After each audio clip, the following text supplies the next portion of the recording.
대한민국에서 가장 많은 돈이 오가는 곳. 증권시장 하루 평균 거래대금 7조 원. 나는 주식도 못 사고 잘리고 싶었습니다. 그게 그렇게 어렵냐? 누구시죠? 저를 만나러 오신 거 아닙니까? 나는 부자가 되고 싶었다. Halo guys, gue Mr. X kembali lagi menemani kalian. Kali ini gue akan menceritakan film Money tahun 2019. Film ini mungkin berat untuk kalian yang belum paham dunia saham. Tapi semoga aja kalian akan melek betapa liarnya dunia saham. Karena adanya sosok bandar yang menentukan naik atau turunnya harga suatu saham. Tahun 2019, keuangan Indonesia sempat gempar soal kasus asuransi BUMN yang dikadalin oleh bandar. Nah, film ini kira-kira sedikit menggambarkan bagaimana cara bandar memainkan perannya dalam pasar uang. Langsung aja kuy, gue bahas story filmnya. 나는 부자가 되고 싶었다. Eits, sebelum gue mulai, silakan kalian subscribe channel Story Film supaya kalian gak ketinggalan story film seru lainnya. Follow juga Instagram kami di @story_film.id. Oke, terima kasih atas dukungan kalian. Mari kita mulai.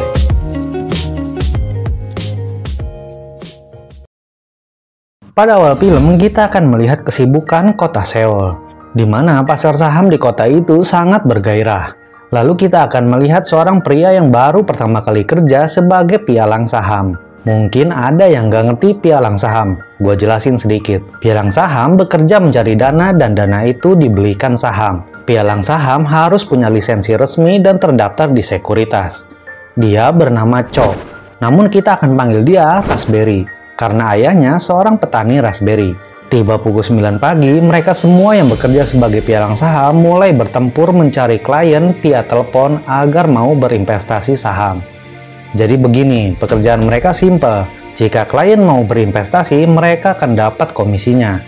Entah harga saham itu naik atau turun, mereka hanya dapat komisi 0, sekian persen. Saat jam 3 sore, bursa saham akan berhenti bergerak. Setiap pialang saham akan mendapat komisi mereka saat itu. Namun Raspberry yang baru kerja masih nihil komisinya. Dia lalu diajak rekan kerjanya untuk pergi ke restoran. Mereka lalu bertemu kliennya, manajer investasi. Apa itu manajer investasi? Mereka adalah orang yang mengumpulkan uang masyarakat kemudian menghubungi pialang saham untuk membeli saham. Nah, rekan Raspberry nggak cuma makan, tapi mencari informasi saham apa yang akan dinaikkan atau kita kenal digoreng. Bagi pialang saham, informasi manajer investasi adalah emas. Raspberry lalu membeli alat perekam suara agar bisa merekam setiap obrolan manajer investasi. Raspberry lalu gunakan alat itu untuk terus merekam setiap pertemuan dan mencatat kebutuhan para kliennya di komputer. Nah, Raspberry punya teman sekolah di kantornya bernama Jun. Berbeda dengan Raspberry, Jun tampan, pintar, dan anak orang kaya. Suatu hari, Raspberry membantu ayahnya di kebun. Terlihat ayahnya seorang petani kecil yang hidup pas-pasan. Menurut info dari ibunya, ayahnya terdapat tumor kecil. Namun karena kesulitan biaya, mereka tidak bisa diobati. Suatu hari saat bekerja, telepon kantornya berdering. Ketika diangkat, ada klien yang ngomongnya kecepatan. Nah, Raspberry bingung tuh, ini orang nyuruh jual atau nyuruh beli saham. Dan dengan polosnya, dia menebak ini orang pasti minta dibelikan saham. Dan itu akhirnya menjadi transaksi pertamanya. Dia pun sangat senang. Gak lama, telepon berdering lagi. Ternyata orang tersebut marah-marah karena menyuruh menjual saham, malah dibelikan saham. Dia pun disidang di ruangan dan disalahkan atas transaksinya. Saat pulang kerja, dia lemes karena udah 10 bulan dia belum dapat komisi, malah dapat omelan bosnya. Dia merasa menjadi beban timnya. Suatu saat, dia ikut makan-makan dengan teman sekantornya, namun dia malah mabuk di makan-makan tersebut. Saat mabuk, dia lalu didekati oleh rekan kerjanya bernama Yo. Besoknya, Yo memberi informasi yang hanya diketahui oleh pialang saham tertentu. Yo akan mengenalkan Raspberry pada seorang bandar saham. Apalagi nih bandar saham? Bandar saham adalah orang yang bisa menaikkan harga saham dengan uangnya yang tak terhingga. Nah, nggak semua pialang saham bisa kenal bandar saham. Hanya orang-orang tertentu saja yang mampu menyentuhnya. Yo bilang, dulu dia awalnya sama dengan Raspberry. Dia melayani manajer investasi yang punya akses ke bandar saham. Yo juga bilang komisi pertamanya $800.000. Itu ribuan kali lipat gaji pokoknya. Besoknya Yo menyuruh Raspberry menemui sang bandar. Yo mengingatkan untuk menghafal semua ucapan bandar, atau kau nggak akan pernah bisa dapat lagi kesempatan ini. Raspberry lalu datang ke restoran sesuai perintah dan menerima telepon dari restoran itu. Dia lalu disuruh ke atap gedung salah satu apartemen. Raspberry akhirnya berhasil bertemu dengan sang bandar. Tanpa basa-basi, sang bandar lalu memberikan perintah pada Raspberry. Intinya, bandar memberikan satu HP ke Raspberry untuk dihubungin, dan Raspberry hanya menunggu telepon untuk perintah selanjutnya. Sang bandar bilang transaksinya senilai $50 juta. Keuntungannya sebesar $2 juta. Dan komisi untuk Raspberry sebesar $500.000. Itu sangat besar bagi Raspberry. Besoknya, HP itu berdering dan perintah pertama Raspberry disuruh membeli 8.000 lot saham. Transaksi itu nggak wajar karena nilainya yang sangat besar. Raspberry lalu menjadi perhatian pialang lainnya dan berhasil mendapat komisi dari kantor terbesar hari itu. Malamnya, dia kembali bertemu sang bandar dan mendapat rekening khusus komisi dari si bandar sebesar $600.000. Dia lalu membeli apartemen mewah di tengah kota. Suatu saat, ada pria mencurigakan saat Raspberry di toilet. Ternyata, pria tersebut adalah polisi jasa keuangan. Karena merasa informasi sang bandar bocor, maka dia menghubungi kembali si bandar. Sang bandar mengenal polisi tersebut, karena polisi itu sudah lama mengincar dirinya. Sang bandar berpikir bahwa kejadian kemarin pasti didengar oleh polisi itu. Tapi dia nggak mungkin punya bukti untuk menangkap. Sang bandar lalu memberi perintah untuk pertemuan selanjutnya. Nah, karena transaksi kemarin pula, Raspberry mendapat perhatian dari Nona Pak, wanita cantik idaman pria-pria di kantornya. Mulailah para tangan kanan sang bandar order pembelian melalui Raspberry. Namun sesuai perintah sang bandar, Yo yang mengenalkan si bandar nggak boleh ikut campur. Raspberry menjadi pialang saham paling sibuk sejak itu. Saat yang lain sepi order, Raspberry malah menerima order $700 juta dan mendapat komisi $1,2 juta. Dia kembali menjadi perhatian teman-teman kantornya. Setelah transaksi, Raspberry harus hancurkan semua barang bukti termasuk HP dari si bandar. Setelah transaksi besar kedua, polisi keuangan itu datang lagi menemui Raspberry. Polisi itu memberikan foto CCTV dirinya sebagai ancaman. Raspberry kembali bertemu sang bandar, namun sang bandar malah menyuruh Raspberry untuk liburan ke Bahama dan melihat uang di tabungan luar negerinya. Raspberry lalu mengikuti perintah sang bandar.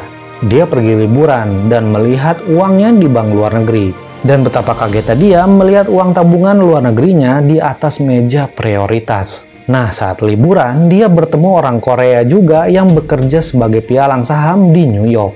Mereka akhirnya bertukar kartu nama. Saat pulang liburan, kantor Raspberry digeledah oleh polisi keuangan karena transaksi Raspberry kemarin-kemarin. Yo juga dipecat dari kantor karena istrinya marah di dalam kantor saat Yo ketahuan selingkuh. Raspberry disuruh bos besar untuk urus semua klien Yo selama ini. Yo lalu marah pada Raspberry karena menganggap Raspberry menjilat sang bandar untuk mengusir Yo dari permainan ini. Raspberry lalu berpacaran dengan Nona Pak. Saat itu, Raspberry seakan-akan menjadi pialang saham paling kaya di Korea. Dia mampu membeli segalanya yang dia inginkan. Dia lalu merekrut pegawai untuk urus orderan yang semakin membludak. Hanya dengan perintahnya, pegawai pribadinya melakukan tugas Raspberry. Raspberry juga memperkerjakan karyawan di kebun ayahnya. Dia lalu menjadi pialang saham paling ngetop di Korea. Suatu hari, Yo yang kecewa karena merasa dibuang sang bandar melapor informasi sang bandar ke polisi keuangan. Yo lalu bilang bahwa Raspberry adalah orang kepercayaan bandar. Yo juga menyerahkan dokumen saham apa saja yang akan digoreng bulan depan. Saat di lobi kantor, Raspberry melihat ada yang bunuh diri. Ternyata orang itu adalah kliennya dan juga tangan kanan bandar. Raspberry lalu dikirimi foto kejadian bunuh diri kemarin oleh orang berhelm hitam. Sepertinya ada teror pada Raspberry. Raspberry lalu menemui sang bandar untuk perintah selanjutnya. Namun pada pertemuan ini, Raspberry bertanya untuk apa uang selama ini. Sang bandar lalu menjawab, hanya untuk bersenang-senang. Lalu transaksi selanjutnya, Raspberry akan mendapat komisi 5 juta dolar. Nampaknya ini akan menjadi transaksi terbesar selama ini. Di sisi lain, polisi keuangan meneror Nona Park yang menjadi pacar Raspberry dan mengancam bahwa orang tua Nona Park punya banyak hutang. Bagaimana jika kamu dipenjara? Siapa yang akan membayar hutang ayahmu? Besoknya, Raspberry mendapat orderan bandar untuk beli saham Signaltech untuk digoreng. Nona Park lalu membocorkan transaksi itu ke polisi keuangan. Jadi gini rencana transaksinya.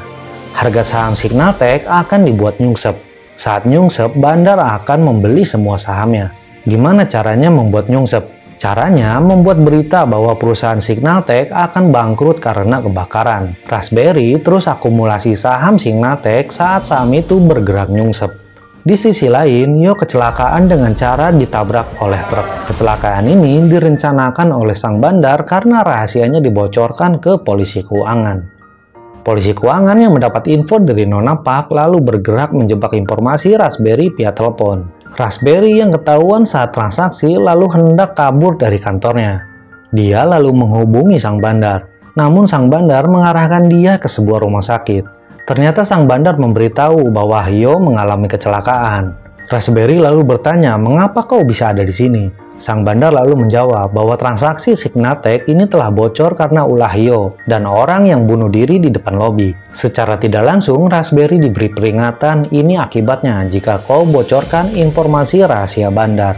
Dan suatu hari, sang bandar ternyata mengetahui juga bahwa ayahnya Raspberry akan dioperasi besok. Raspberry yang merasa diancam melalui ayahnya datang menjenguk ayahnya. Saat akan pulang, dia ternyata melihat sosok misterius. Dia yakin itu adalah anak buah sang bandar.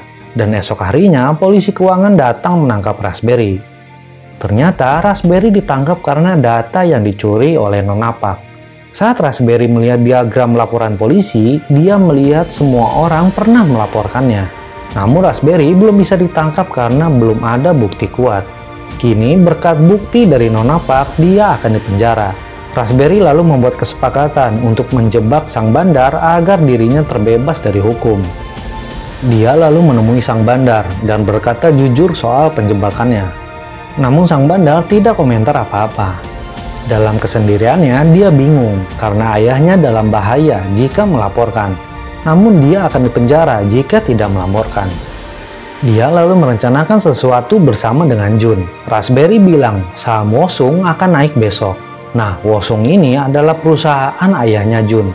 Ayahnya Jun memang akan bangkrut. Itu semacam kode. Gua akan selamatkan perusahaan ayah lo, asal lo lakuin sesuatu buat gua. Dan besoknya dimulailah rencana besar Raspberry. Pertama-tama, Raspberry akan membeli saham Wosung dengan dana dari kenalannya sewaktu liburan di Bahama. Dia membeli saham dengan tidak wajar secara agresif, sehingga polisi keuangan terpancing untuk datang padanya. Setelah selesai, dia menyuruh Jun membeli kembali saham Wosung yang sudah naik harganya dengan akun si bandar, sehingga sang bandar beli di harga mahal. Sang bandar lalu marah dan menyuruh algojonya untuk membereskan Raspberry. Namun Raspberry selamat karena ditangkap oleh polisi. Polisi keuangan lalu menggerebek kantor sang bandar. Namun sang bandar telah kabur. Esok harinya, seperti dugaan Raspberry, bandar menelponnya untuk bertemu. Raspberry lalu menyiapkan rencana penjebakan bersama polisi. Namun bandar tahu bahwa ada alat penyadap suara di baju Raspberry. Sang bandar lalu hendak pergi dan tiba-tiba Raspberry ditusuk perutnya oleh algojo bandar. Gak lama, polisi keuangan datang dan menangkap sang bandar. Raspberry lalu memberikan bukti-bukti kejahatan keuangan sang bandar. Dan sejak itu, sang bandar ditangkap oleh polisi. Nah, itu dia guys, film Money tahun 2019. Gimana menurut kalian? Menurut gua, film ini sangat relevan dalam dunia saham Indonesia. Masih ingat kasus asuransi BUMN yang kehilangan uang? Atau kasus perusahaan Jauska? Atau ada ribuan dana masyarakat yang hilang karena sahamnya dibuat tidur selamanya? Mereka adalah korban dari liarnya permainan sang bandar. Bandar nggak bisa ditangkap jika bukan karena penipuan, karena nggak ada undang-undang yang mengatur pidana oknum mafia keuangan. Lantas apakah investasi masih aman? Jawabannya tentu saja iya. Namun kalian harus paham di mana kalian investasi. Jangan mau diiming-imingi dukun uang, apalagi orang yang bisa melipat gandakan uang dari forex. Shit man, kalau mereka lost, mereka cuma pasang badan. Dan mereka nggak bisa ditangkap karena legal. So, bijak keuangan uang Anda untuk masa depan yang lebih baik. Nah, jika kalian menyukai video ini, silahkan klik tombol like. Jika ada pandangan lain tentang film ini, silahkan tulis di kolom komentar. Jika belum subscribe, silahkan klik tombol subscribe. Jangan lupa klik juga tombol loncengnya, agar kalian nggak ketinggalan video dari story film selanjutnya. Follow juga Instagram kami di @story_film.id. Gue Mr. X, mohon undur diri. See you di next episode selanjutnya.